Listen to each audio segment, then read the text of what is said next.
Hi guys, Yolandi here from Gesundheit, and I am in my essential oils room here at Gesundheit Centrum. This is where I experiment and explore with my collection of essential oils. So today I just wanted to do a quick video on essential oil safety, because that is so important when we first start to play around with essential oils and using it in our beauty and health regimes. So a couple of points just to remember is it's very, very important to educate ourselves on the oils that we use. So before you choose an oil to maybe treat a specific ailment, make sure that you read about that oil as much as you can to get as much information as possible. So firstly, if we look at how much to use, so essential oils are very, very concentrated plant oils. So a little goes a long way. So ideally, you really only want to use 1 or 2 drops at most. Another important point is certain oils can be applied neat, which means you don't have to blend them with a carrier oil. Oh, this is rosemary oil, by the way. Beautiful oil. Can be used neat. Helps with the respiratory system. It's a wonderful oil for winter. So yes, certain oils we can use neat, where other oils we need to dilute with a carrier oil, like for example a coconut oil or a sweet almond, even olive oil.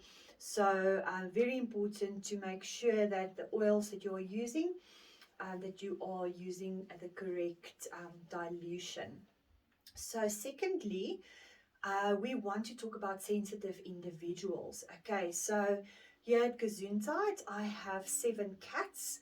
So I'm very careful to store my oils away from the cats. Whenever I'm working with oils, I make sure that the cats can escape if they need to, because your pets are very sensitive to oils. As you know, their sensory systems are much more sensitive than ours. And then also certain oils are quite toxic to cats and dogs and even birds and reptiles. So you also want to make sure that you educate yourself on safety around animals. So essential oils are wonderful to use on your pets, but make sure that number one, you always dilute the oil, and you might need a very heavy dilution when you use oils on your pets.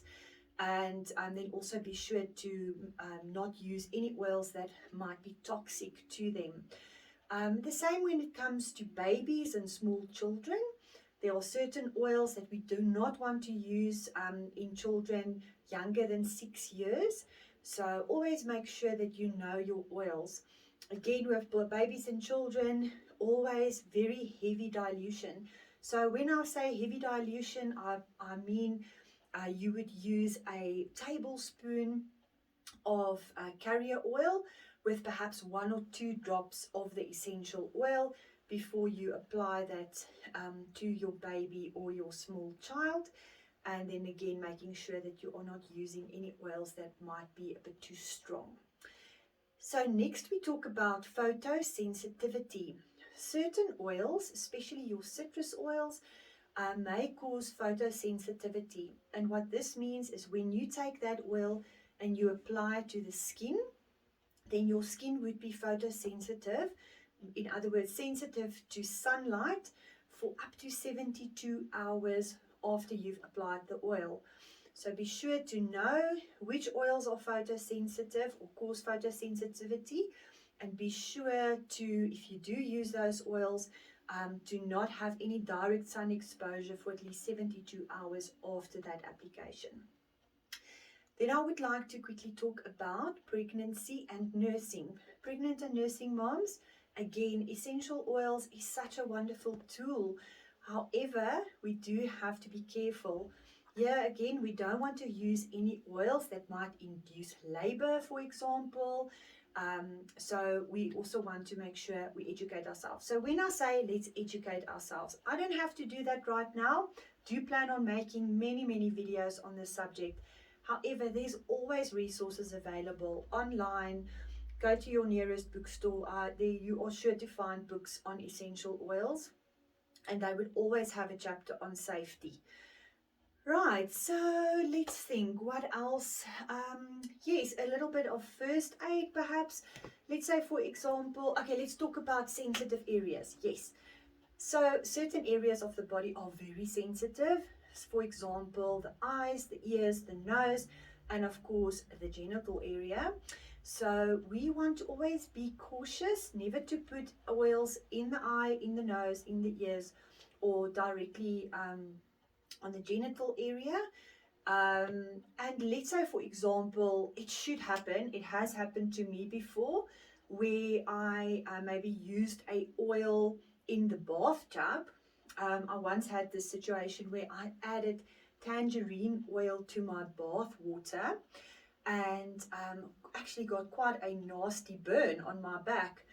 And what you do in a situation like that is you do not use water to try and flush that oil out of. You want to use another oil.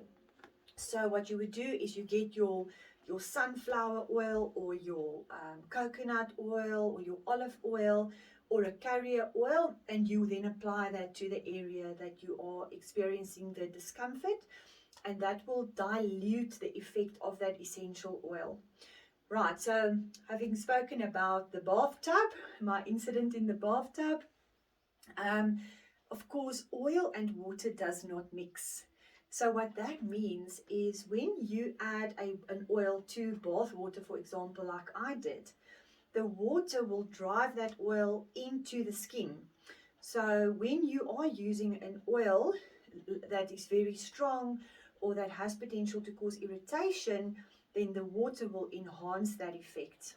Okay, so we want to, when we mix, certain oils are fine. You know, put a couple of drops of lavender oil in the bathtub's perfect. Frankincense, not a problem. But when it comes to certain oils, you might want to dilute that oil in a carrier first and then add it to your bath water. So those are a couple of very important safety tips for you, and I hope that that has given you the confidence to now dive in and start enjoying essential oils like I do. So have a wonderful day, and thank you very much for watching. I hope that you subscribe if you're interested in learning more about essential oils, homeopathy, herbal remedies, natural remedies. Then please do follow. I am planning to post a lot more content for you. So wonderful. Thank you so much, and have a wonderful day. Bye.